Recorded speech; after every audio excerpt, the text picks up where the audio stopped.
പണ്ടൊക്കെ യുദ്ധമുഖങ്ങളിൽ യുദ്ധ വൈമാനികരായിട്ടുള്ള ആളുകൾ യുദ്ധമുഖത്ത് അവരുടെ വിമാനം അപകടത്തിൽപ്പെടുമ്പോൾ ആ വൈമാനികന് ഇന്നത്തെ കാലത്തെ പോലെ സ്വയം ഇജക്റ്റ് ചെയ്ത് രക്ഷപ്പെടാനുള്ള മാർഗങ്ങളില്ലായിരുന്നു. പകരം ആ വിമാനത്തിൽ തന്നെയുള്ള പട്ടാളക്കാർ പാരച്യൂട്ട് കെട്ടിക്കൊടുക്കുമ്പോഴാണ് ആ പാരച്യൂട്ടിൻ്റെ സഹായത്തോടെ തൻ്റെ വിമാനം അപകടത്തിൽപ്പെട്ടിട്ടുണ്ട് എങ്കിൽ അതിൽ നിന്നും ചാടി രക്ഷപ്പെടുന്നു. അങ്ങനെ ചാടുന്ന പലരും ശത്രു രാജ്യത്തിൻ്റെ അതിർത്തിയിലായിരിക്കും ചെന്ന് ചാടുന്നതും വീഴുന്നതും ഒക്കെ.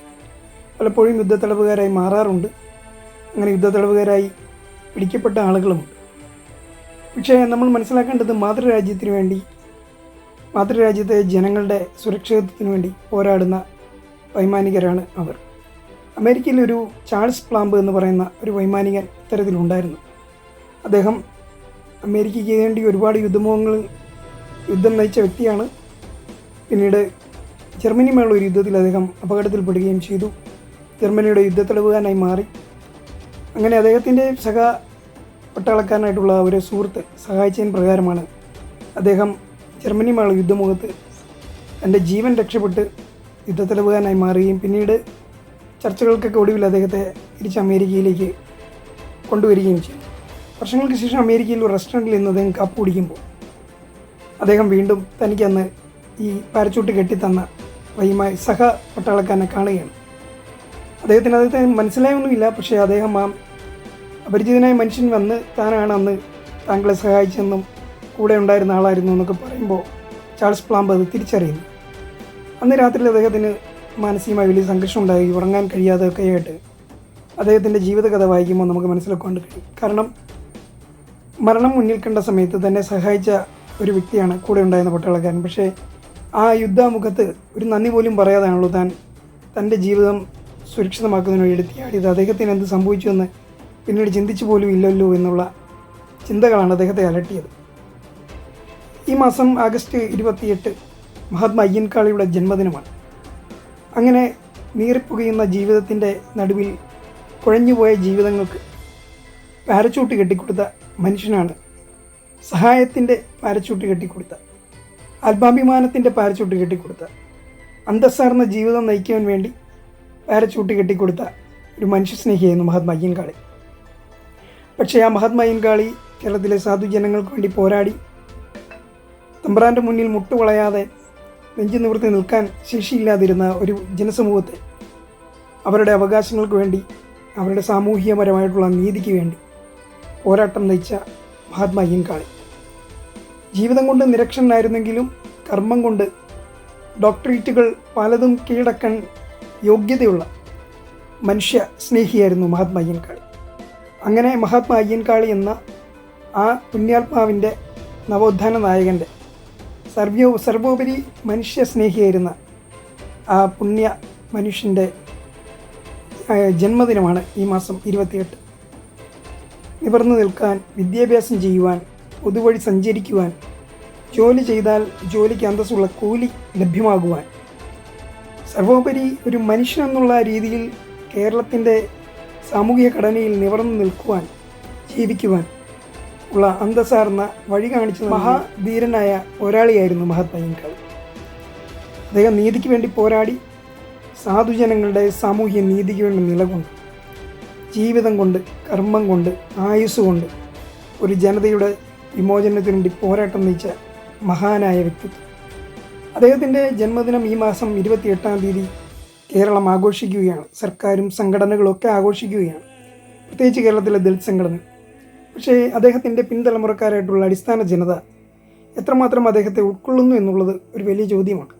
അന്നേ ദിവസം പണിക്ക് പോകുന്ന ആളുകൾ, അന്നേ ദിവസം ജോലിക്ക് പോകുന്ന ആളുകൾ, അന്നേ ദിവസം മറ്റ് പല കാര്യങ്ങളും ഏർപ്പെടുന്ന ആളുകൾ, മറ്റ് സമുദായങ്ങളെയൊക്കെ നമ്മൾ നോക്കി പഠിക്കേണ്ടതായിട്ട് അവരൊക്കെ അവരുടെ സമുദായ ആചാര്യന്മാരുടെ ജന്മദിനങ്ങളിൽ, ഓർമ്മദിനങ്ങളിൽ അത് കൊണ്ടാടുന്നതിനും അതിൻ്റേതായിട്ടുള്ള പ്രവർത്തനങ്ങളിലും കർമ്മനിരതരാകും.